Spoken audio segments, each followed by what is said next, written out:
Hello. Welcome to the Pars Health TV channel. We hope you're having a good day and you are happy and healthy. In this channel, we give you tips to keep you healthy and out of trouble.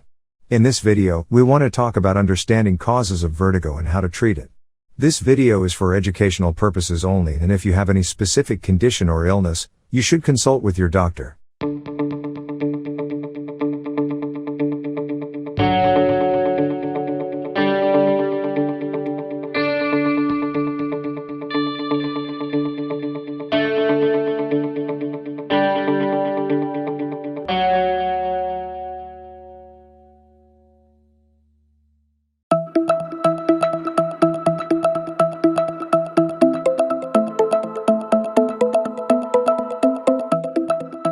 All people all around the world have experienced dizziness at least once throughout their lives. But the time we are speaking of vertigo, most people think it is just about feeling dizzy, while it is totally different from feeling dizzy or being lightheaded. In today's video, we are going to be sharing with you lots of information about this health issue, such as its whatness, causes, symptoms, and its treatment. So, stay tuned with us. If you like topics like this, make sure to subscribe to our channel and press the bell icon to see daily videos just like this one.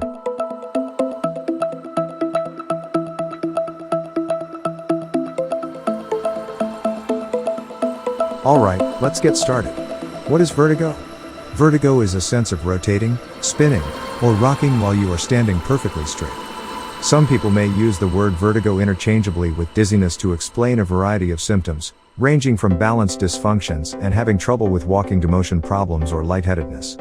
However, most doctors think vertigo to be a specific complaint that requires the balance centers of the inner ear and the brain. To understand vertigo, it's important to understand the anatomy of the ear. Sound waves move through the outer ear canal until they arrive at the eardrum. From there, the sound turns into vibrations, which send in the middle ear via three small bones, the incus, the malleus, and the stapes, to the cochlea, and eventually to the vestibular nerve, which transfers the signal to our brain that interprets those nerve impulses as sound.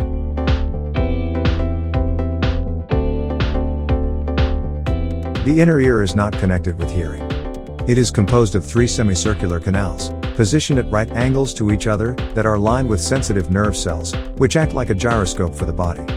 This system of the semicircular canals, in combination with the hair cells within the utricle and saccule and otoliths, tiny structures that trigger the hair cells in response to movement, shape the vestibular system.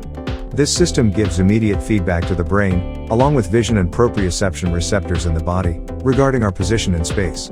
Many children try to create a sense of vertigo by spinning or riding a merry-go-round or roller coaster. This type of induced vertigo is self-limiting. It lasts for a few moments and then disappears. In comparison, when vertigo occurs spontaneously or as a result of an injury or illness, it may last for many hours or days before resolving.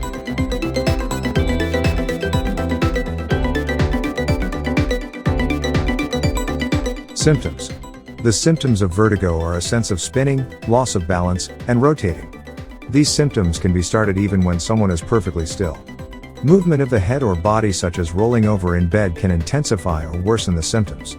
While a patient may use the word dizziness, a doctor must understand whether the patient is describing a sensation of spinning, vertigo, or whether dizziness is described as another symptom like lightheadedness, fainting, or nearly passing, syncope, near syncope.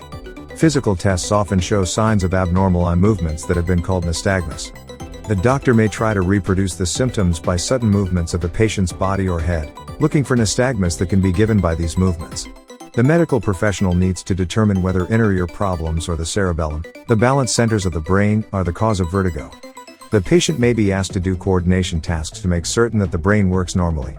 Some tests might include reaching out to touch the examiner's index fingertip, pushing a heel up and down the opposite shin, or walking to look for balance problems.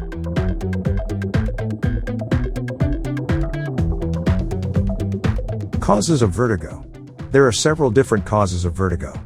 Primary causes of vertigo result in the brain or spinal cord, while external vertigo is due to a problem within the inner ear.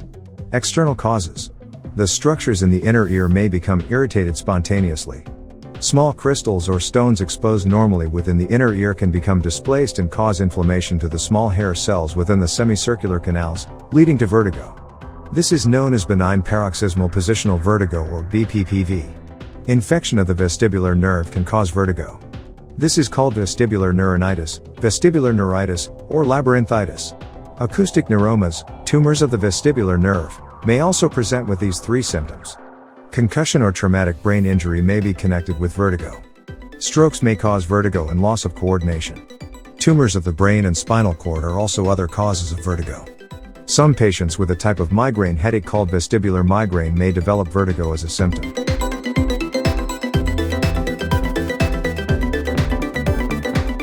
Risk factors. Head injuries may raise the risk of evolving vertigo. Ear germs may impact the vestibular nerve, leading to the development of labyrinthitis. Vertigo may be a side effect of many medicines, including some anti-seizure medications, blood pressure medications, antidepressants, and even aspirin.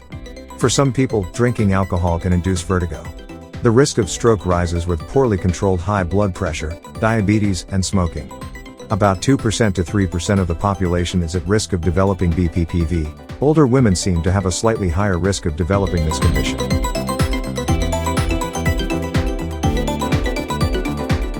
Treatments.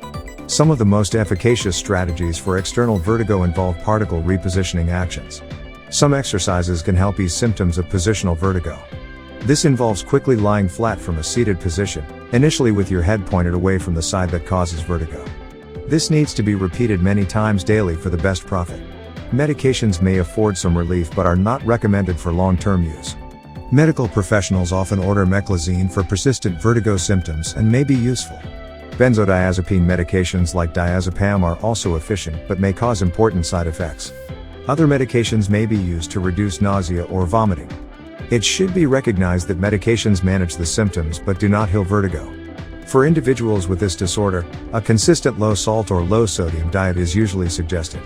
This aids to minimize some of the changes of fluid within the vestibular system, lessening some of the symptoms caused by this condition. While several suggestions for the remedy of vertigo can be seen, most of these are inefficient. Many cases of vertigo resolve spontaneously within a few days, which may increase the belief that a certain home remedy has helped resolve the symptoms. The vestibular rehabilitation activities such as some exercises are meant to be done regularly by patients and may drive marked changes in vertigo symptoms.